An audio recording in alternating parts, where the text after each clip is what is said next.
Na reunião com ministros em Brasília, o presidente Lula falou sobre a suposta tentativa de golpe no país e disse que o Brasil esteve muito perto de uma ruptura. A declaração acontece 3 dias após a divulgação dos depoimentos dos ex-comandantes das Forças Armadas à Polícia Federal. Vamos ver o que o presidente Lula disse. Hoje a gente tem clareza por depoimentos de gente que fazia parte do governo dele, ou que estava no comando, inclusive, das próprias Forças Armadas, de gente que foi convidado pelo presidente para fazer um golpe. Então, se há 3 meses atrás, quando a gente falava em golpe, parecia apenas insinuação, hoje nós temos certeza que esse país correu sério risco de ter um golpe em função das eleições de 2022. E não teve golpe, não só porque algumas pessoas que estavam no comando das Forças Armadas não quiseram fazer, não aceitaram a ideia do presidente, mas também porque o presidente é um covardão. Ele não teve coragem de executar aquilo que ele planejou. Vamos ao debate. Caio, o Brasil esteve próximo de uma ruptura institucional? Olá, Leandro. Olá, doutor Alessandro. Saudações à nossa audiência. Bom, a legislação penal brasileira define o golpe de Estado como a deposição do governo legitimamente constituído por meio de violência ou grave ameaça. E, por ora, o que foi revelado pelas investigações não se enquadra nessa tipificação legal e nem remotamente. Na reunião de 5 de julho de 2022, que segundo alguns aí tratava de uma trama golpista, o ex-presidente se manifestou explicitamente contra o uso ilegal da força e a ruptura institucional. Então, aspas aqui para o senhor Jair Bolsonaro. Ninguém quer virar mesa, ninguém quer dar o golpe. Não é providência de força, não. Não é dar tiro ou botar a tropa na rua, tocar fogo, metralhar, não é isso. Bom, vale lembrar que essa reunião ela foi uma reunião gravada e foi atendida aí por autoridades das Forças Armadas, por ministros, por parlamentares e assessores. E se esse encontro configurasse uma agressão à democracia, se o conteúdo dessas falas atestasse realmente que estava em curso um golpe de Estado, então todos esses servidores públicos prevaricaram. Ou seja, eles descumpriram o seu dever legal de comunicar a potencial ocorrência de um crime à autoridade competente e incorreram eles próprios em um delito. É o que se extrai aí do artigo 66 da Lei de Contravenções Penais, do artigo 116 da Lei dos Servidores e dos artigos 327 e 319 do Código Penal. Curiosamente, a Polícia Federal não fala em prevaricação e ninguém foi implicado por esse motivo até o momento. Da mesma forma, se as reuniões e as minutas posteriores ao período eleitoral tivessem uma natureza criminosa, todos os depoentes deveriam ser processados pelo mesmo crime de prevaricação. Mas percebam aí que nenhuma autoridade militar, nenhuma autoridade política denunciou os fatos que estão sendo investigados. Ou seja, entre dezenas e dezenas de pessoas investidas em altos cargos, ninguém identificou que estava em curso uma conduta criminosa. E por que isso? Porque a tentativa de abolição do Estado de Direito, a tentativa de golpe de Estado, ela só existe à margem da lei e mediante emprego de violência ou grave ameaça. O que aparentemente ocorreu, como se extrai do conteúdo da minuta apócrifa e dos depoimentos, foi uma consulta às autoridades militares sobre a utilização de dispositivos constitucionais em reação às supostas ilegalidades no processo eleitoral, principalmente o alegado desrespeito ao princípio da moralidade. Vejam o que disse aqui o ex-comandante do Exército, o Freire Gomes, testemunha-chave dessas investigações. Aspas, ele se recorda de ter participado de reuniões no Palácio da Alvorada após o segundo turno das eleições, em que o então presidente da República, Jair Bolsonaro, apresentou hipóteses de utilização de institutos jurídicos, como a garantia da lei e da ordem, Estado de Defesa e, principalmente, o estado de sítio, em relação ao processo eleitoral. Então, vale lembrar que o estado de sítio pressupõe a oitiva do Conselho de Defesa e do Conselho da República e depende aí da anuência do Congresso Nacional. Ou seja, seria necessário o aval de centenas de representantes eleitos pelo povo. Portanto, o que estava em discussão era o emprego de dispositivos constitucionais para remediar supostas ilegalidades do processo eleitoral por parte de autoridades do Judiciário, especialmente do presidente do TSE, o senhor Alexandre de Moraes. Então, quando foram consultados, alguns militares demoveram o ex-presidente dessa possibilidade e houve aí transição pacífica de poder. E só para fechar aqui, algumas perguntas que a Polícia Federal, o Ministério Público e a Justiça precisam responder nesse caso. Onde que está a violência física ou as graves ameaças contra pessoas. Como que reuniões de consulta ou minutas não decretadas podem ser consideradas um ataque à democracia se a lei não pune esse tipo de conduta? E, finalmente, se houve crime, vai ter punição também para as dezenas de autoridades, inclusive autoridades militares, que não denunciaram os fatos às autoridades competentes? Professor Alessandro, o Brasil esteve próximo de um golpe, na sua avaliação? Olá, Leandro. Olá, Caio. O que nós tivemos no Brasil, bom, aí tem toda uma narrativa, eu quero muito ressaltar isso, o bolsonarismo e Bolsonaro, eles têm uma narrativa muito interessante e eu diria até inteligente, né, para tentar dizer que, olha, o que nós fizemos ali não foi, ou seja, vamos descontextualizar completamente a ideia que se tentou um golpe, nós tentamos fazer simplesmente uma espécie de consulta jurídica e consultamos, então, diversos atores governamentais com relação a uma minuta de decreto de estado de sítio de defesa e, no máximo que você tem ali, no máximo você pode chegar numa ilegalidade. E, na pior das hipóteses, ainda que fosse uma tentativa de golpe, seria legítimo.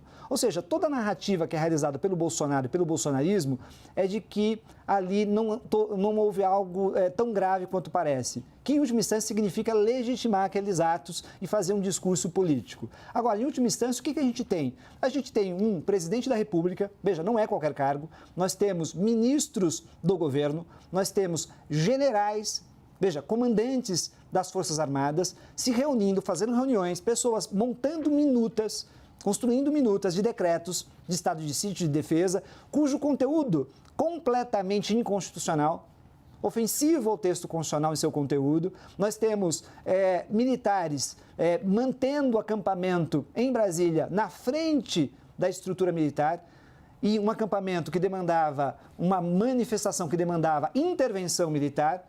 Ou seja, nós temos um cenário tipicamente de golpe, ou seja, o golpe só não aconteceu, só não ocorreu por motivos externos, em última instância. Ou seja, não foi simplesmente um planejamento, foi algo mais do que isso. Eles colocaram em ação. O único problema foi que, bom, a gente pode até discutir isso, né, se os militares que não entraram nesse processo ou nessa narrativa do golpe, se eles fizeram isso porque eles acreditam na democracia, ou se eles fizeram isso por medo de alguma coisa, a gente pode fazer uma discussão quanto a isso, mas o fato fundamental é que não havia condições objetivas para eles darem um golpe, essa era a verdade, ou seja, havia uma eleição legítima e se um golpe fosse dado, seria necessário uma imposição de força tão forte que deslegitimaria o próprio golpe. Então, acho que isso, com certeza, pesou para muitos militares que, mesmo que discordassem do governo eleito, mesmo com todo o seu pensamento conservador e até meio de apoio a alguma espécie de intervenção,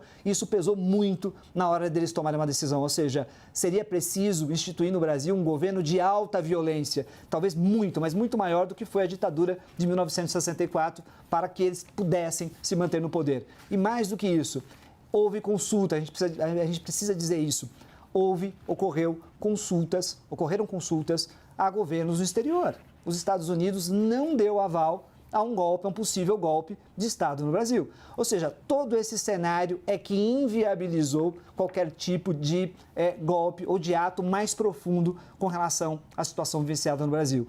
Melhor dizendo, eles até tentaram, mas não conseguiram. Então, assim, não dá para fazer um debate com relação à evidência ou não, se houve quase uma tentativa de golpe, se a gente não tiver em evidência isso. E, por último, Leandro, só para não dizer que eu não esqueci, eles jogam com um segundo imaginário, que é a ideia de que a população brasileira não tem uma cultura de defesa democrática tão forte. E toda a narrativa deles é feita exatamente nesse cenário, ou seja, que possibilita que as pessoas aceitem que dar um golpe talvez seja mais legítimo do que um ato de corrupção. Toda a narrativa deles é feita com relação a isso.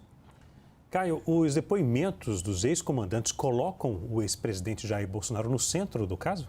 Na verdade, é justamente o oposto. Eu trouxe aqui o texto que fala especificamente que houve consulta jurídica sobre mecanismos constitucionais, que, na tese do ex-presidente, alguns apoiadores e também alguns críticos, né, do atual judiciário de coalizão, né, seriam para remediar aí eventuais ilegalidades no processo eleitoral. Tá? Isso daí está muito claro. Agora, falar em golpe é desrespeitar o texto da lei. Então, aqui, para não ficar em conjecturas, trazer aí à baila o histórico da democracia brasileira e o golpe de 64, vamos para o texto da lei. O que define uma ruptura institucional? O que define o golpe de Estado e a abolição do Estado Democrático de Direito? É aqui, o artigo 359-L do Código Penal. Tentar, com emprego de violência ou grave ameaça, abolir o Estado Democrático de Direito, impedindo ou restringindo o exercício dos poderes constitucionais. Houve isso? Não. Houve violência ou grave ameaça? Violência é o quê? É uma coação física. O que é grave ameaça? É uma coação moral, de uma pessoa, em posição de autoridade, certo? Para forçar, para coagir um terceiro a agir em desacordo com a lei ou com a sua própria vontade, esse tipo de coisa. Golpe de Estado, tentar depor, de novo, por meio de violência ou grave ameaça, o governo legitimamente constituído. Se você não tem aqui no tipo, a violência ou a grave ameaça, não há que se falar em golpe. O que houve realmente foi uma consulta, alguns militares, pelo que se extrai dos depoimentos, discordaram da opinião do ex-presidente e ele foi demovido dessa ideia e a democracia não sofreu, na prática, nenhuma agressão. Esses são os fatos, corroborados por todos eles. Eu insisto na pergunta e trago ela agora para o meu debatedor. Todos os militares dessas reuniões e todas as autoridades do parlamento, dos ministérios, todos eles então prevaricaram. Ou seja, eles devem ser processados por não ter reportado às autoridades competentes que havia um golpe de Estado em curso? Professor Alessandro, os depoimentos colocam o ex-presidente Jair Bolsonaro no centro da trama? Eu acho que não é só os depoimentos, não. Eu acho que todo o contexto que a gente vem discutindo, pelo menos nos últimos 7, 8, 9 meses, já colocavam Jair Bolsonaro no centro dessa trama. Aqui agora, conforme o próprio presidente Lula disse aí, nós temos algumas evidências um pouco mais fortes vindo agora também dos comandantes das Forças Armadas. Mas se eu tomar aqui o ponto de partida do meu debatedor, eu vou começar a achar aqui que todo final de governo a gente pode fazer uma consulta para os militares se dá para derrubar o governo, de plantão. Porque, veja, há uma simulação de legalidade. A pessoa, quando vai e pergunta, será que não é o caso de nós intervirmos? Será que podemos fazer uma minuta decretando prisão de membros do Tribunal Superior Eleitoral? Veja, a pergunta já é um problema. Veja, é uma relação entre pessoas. Não é que o presidente da República estava dentro da casa dele, no caso, o Jair Bolsonaro, e pensando, talvez eu vou dar um golpe, vou escrever alguma minuta aqui. Não foi isso que ele fez. A minuta foi escrita, teve despachos, debates. Ele levou a minuta para reuniões com militares. Veja, a reunião não foi feita com algumas pessoas da Avenida Paulista nessas manifestações que a gente vê de vez em quando. Ela foi feita com gente que tinha capacidade de atuação real. Ele pressionou pessoas. Veja, ele ameaçou pessoas. Eles montaram grupos para pressionar, inclusive, militares internamente. O que eu quero dizer, basicamente, é o seguinte, será que isso é normal? Isso é uma normalidade? Será que vamos legitimar isso a partir de agora? Então, todo final de governo, a gente vai questionar, será que a urna valeu? Será que deixou de valer? Será que eu posso começar a criar um estado de sítio de defesa? Então, nós vamos criar todo final de mandato presidencial, a gente pode criar um momento que é o momento onde o presidente pode perguntar para as Forças Armadas se ele pode intervir.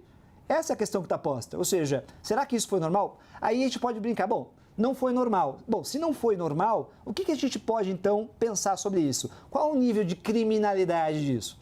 Qual é o nível de violação de regras democráticas? Qual é o tipo de sanção que deve ser aplicado nesse tipo de situação? A gente pode até fazer um conjunto de discussões com isso. Aliás, a gente pode discutir, inclusive, o dolo de cada um. Será que as pessoas que estavam na reunião todas concordavam? Será que algumas entraram ali sem ter intenção?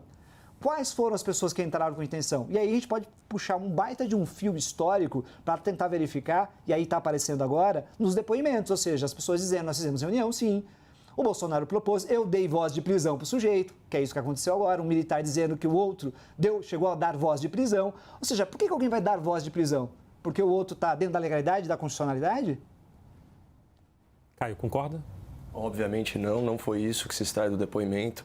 Ninguém deu ordem de prisão para ninguém. A questão é, e assim, de novo, é um militar falando sobre outro militar, sobre uma informação que não consta do depoimento desse segundo militar. E não, em nenhum momento foi falado em voz de prisão. O que foi dito foi que, olha, se essa ideia for adiante, e, a meu ver, como comandante do Exército, isso é ilegal, eu teria que prender quem participou disso. Então, a gente está tratando aqui o futuro do pretérito, né? Não uma situação que se consolidou com uma voz de prisão.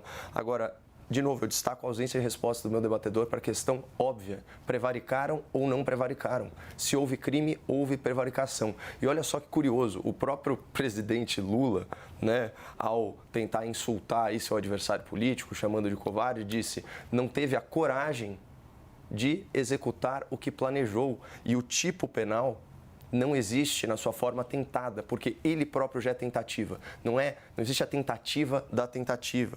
E aqui a lição do professor Luiz Regis Prado, né, especialista em direito penal, em direito processual penal, mestre, doutor pela PUC de São Paulo.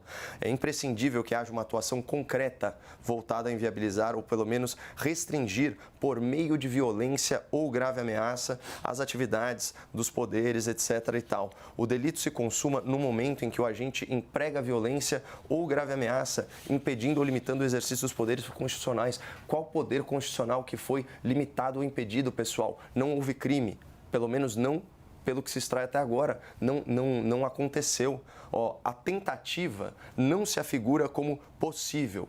Aquilo que eu disse, você não tenta tentar, né? Visto que iniciada a execução do ato violento ou da grave ameaça, voltada a impedir ou restringir o exercício de poder constitucional e abolir o Estado Democrático de Direito, o delito já se encontra consumado. Portanto, qual que é a dificuldade da tese do golpe? É o seguinte, você não tem coação física, você não tem coação moral, você não tem a execução do golpe. Você teve consultas sobre mecanismos constitucionais, né? Aliás, que falam da minuta do golpe, a CNN publicou na íntegra. Leiam o texto. Há uma série de erros de português, erros de digitação. É uma coisa extremamente amadora, é o preâmbulo que supostamente daria aí, vamos dizer assim, a fundamentação, não para um golpe, mas para a decretação do estado de sítio. E vejam a legislação sobre esse tema. Você precisa convocar uma série de autoridades, inclusive autoridades do legislativo da oposição. Depois você precisa submeter isso ao Congresso. E para fazer isso, você precisaria comprovar, que era a tese, aparentemente, do ex-presidente da República, que não houve lisura no processo eleitoral. E isso por causa das ações, principalmente, do ministro Alexandre de Moraes e do Tribunal Superior Eleitoral. Não tem nenhuma relação também com a questão do voto eletrônico. Então, se a gente seguir a lei, pelo que foi apresentado até agora, não houve tentativa de golpe de Estado. Professor Alessandro, concorda com os argumentos do Caio? Só uma observação. Para que a minuta fosse executada, para que aqueles comandos todos fossem executados, só tinha uma maneira de realizar aquilo, que era por meio da força. Ou seja, não tinha outra forma. Como é que eu iria prender um ministro da nossa Suprema Corte? Como é que eu iria fechar uma instituição? Como é que eu ia inviabilizar um processo eleitoral se não fosse mediante força? Por que não se realizou esse processo? Porque ocorreram fatos externos, ou seja, não foi porque simplesmente... É claro que o presidente Lula colocou ali a questão da covardia, né? Ele foi covarde no sentido, o presidente Bolsonaro teria sido covarde no sentido de nem mesmo arriscar. Mas vejam só, ele, na verdade, ele só poderia ter realizado aquilo por força. E ele não realizou porque motivos, forças externas impossibilitaram que realizasse. Ou seja, as pessoas disseram não para ele. Algumas pessoas falaram não, algumas pessoas disseram sim. Então, veja, não é que ele estava sozinho. Tinha um grupo de pessoas, militares, inclusive, grupos dentro do governo, que estavam apoiando as medidas. E esperava, aliás, as mensagens de WhatsApp, as mensagens que foram trocadas entre os apoiadores de Bolsonaro, os apoiadores que estavam no entorno do Bolsonaro, indicam exatamente isso. Eles chamam que o outro, né, que o general, que o comandante do Exército não tem coragem, que ele é um cagão, até esse o termo utilizado, né, que ele não tem medo, etc. Por que ele não age? Por que ele não atua? Por quê? Porque o comando era um comando de violência. E só não aconteceu porque forças externas impossibilitaram. Ou seja, esses caras já estavam no plano de ação, não estavam no plano subjetivo, pensando, imaginando, etc. Eles estavam atuando, só não levaram a cabo até o final porque não houve apoio suficiente, inclusive eu já disse isso, inclusive não houve apoio externo. Vamos a um breve intervalo, mas no próximo bloco, Caio Coppola e Alessandro Soares debatem sobre a queda da popularidade do governo Lula. A má comunicação explica a piora nos índices de aprovação do governo? A gente volta já já.